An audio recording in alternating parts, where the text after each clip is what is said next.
Hello body fangs, welcome to the push.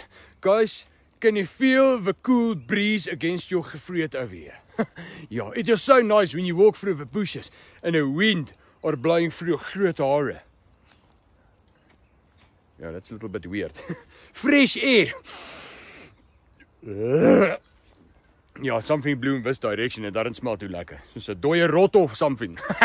Yeah, but that just reminds me, the human body are like one of the best machines ever bloody built. Okay, your nostrils are like a little valve. Okay, you sniff in the fresh air.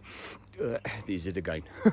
Yeah, it goes all the way down your windpipe over here, settles up in your lungs. Your lungs expand and contract there like a piston.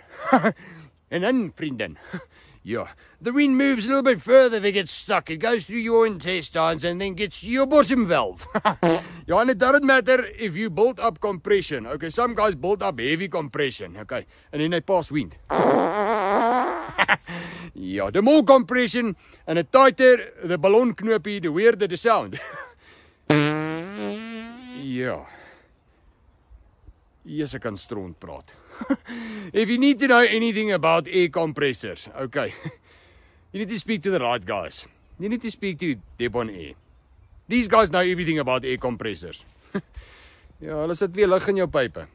Give them a shot. Okay, thanks.